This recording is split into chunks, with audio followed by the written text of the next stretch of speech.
Everyone welcome back to educational sir. तो आज हम सभी डिस्कस करने जा रहे हैं केपलर सेकेंड लॉ। इसका फुल डेरिवेशन करेंगे और ये 5 मिनट में इसका डेरिवेशन कंप्लीट कर लेंगे। इसे लॉ ऑफ एरिया के नाम से जाना जाता है। इसके पिछले वीडियो में हमने केपलर्स फर्स्ट लॉ को डिस्कस किया था। आज को second order differential equation of the orbit को भी डिस्कस किया था। यदि आपने वो सब लेक्चर नहीं देखा है जरूर चेकआउट कर ले। इसमें केपलर्स लॉ का जो ये सेकेंड लॉ है हम डिस्कस करेंगे इसमें।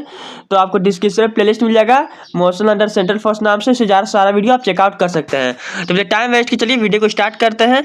तो केपलर सेकेंड लॉ क्या बोलता है कि इसे हम लॉ ऑफ एरिया के नाम से भी जानते हैं। होता क्या है, the speed of the planet varies in such a way that the radius vector drawn from the sun at the planet sweeps out equal area and equal interval of time equal time. ये मतलब क्या है, जैसे देखिए ये हमारे यहाँ पे सन आपको पता है, हमने केपलर फर्स्ट में पढ़ा था कि सन वन ऑफ द फोकाइस होता है द इलिप्टिकल पाथ यानी इलिप्स में।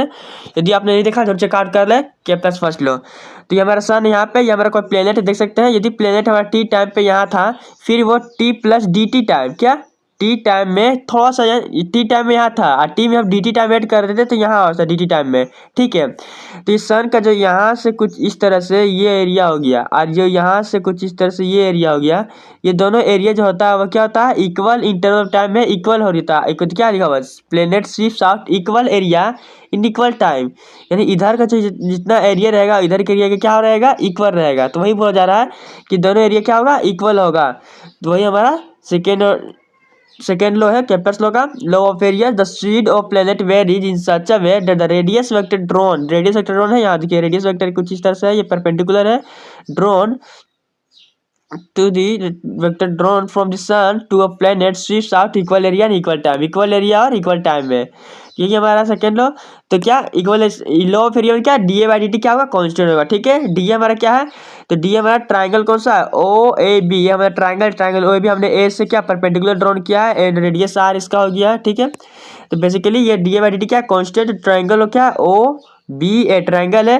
तो ट्राइंगल का मतलब half into base into height होता है हाफ, तो हाफ हो गया बेस क्या हमारा आर और हाइट क्या है ए बी कर लीजिए, ये ए बी है तो हमारे लिए ए बी क्या है, ये जो ए बी हमारे क्या हो जाएगा, ये हमारे आर्क हो जाएगा।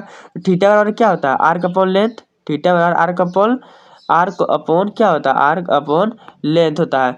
तो यहाँ से हम किसके लिए निकाल रहे हैं, हमें चाहिए वैल्यू ए, यानी क्या आर्क का वैल्यू चाहिए। आर्क वैल्यू के लिए क्या थीटा मल्टीप्लाई करेंगे, थीटा हमारा क्या है डी थीटा हो गया, डी थीटा, लेंथ हमारा क्या है, ये लेंथ हमारा आर है तो आर इंटू डी थीटा हो गया।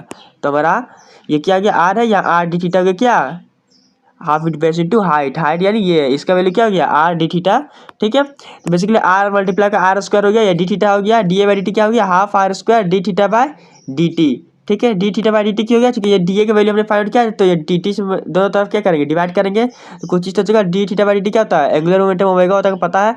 तो इसे हम थीटा डायग्राम से भी डिनोट कर सकते हैं, ठीक है।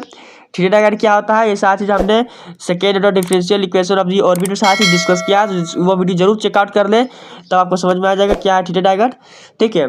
तो जो कि किसी भी टर्म के टी से रिस्पेक्ट में हम क्या करते हैं, डिफरेंशिएट करते हैं, ये डायग्राम हो जाता है, थीटा डायग्राम हो जाता है।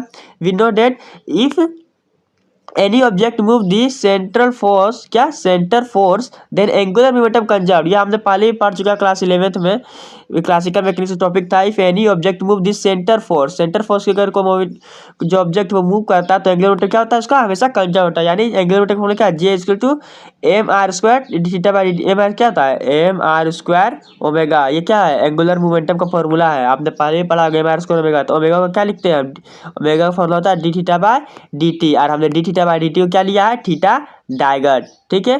तो यहाँ एम फॉर्मूला क्या होता है, एम आर स्क्वायर थीटा डायगट क्या होगा, कांस्टेंट, ठीक है, क्योंकि एंगुलर मोमेंटम क्या होता है, कंजर्व होता है according to central force of the angular momentum, ठीक है। तो यहाँ सब देख सकते हैं आर स्क्वायर थीटा डायगट है, तो आर स्क्वायर देखिए ये हमारा क्या है जे है, तो आर स्क्वायर थीटा डायगट की वैल्यू निकालेंगे तो जे अपन एम हो जाएगा, देखिए कांस्टेंट है हमारा एंगुलर मोमेंटम क्या कांस्टेंट है, तो इससे हमने क्या कर दिया, ये कांस्टेंट है तो कांस्टेंट कर दिया हम, देखिए जे के जगह हम कांस्टेंट, अब यहाँ एम को क्या नीचे कर देना है, तो ये भी क्या आ जाएगा कांस्टेंट है, कोई भी मास हो तो क्या आ जाएगा ऑलरेडी कांस्टेंट हो जाएगा। ये तो समझ में आ गया आपको।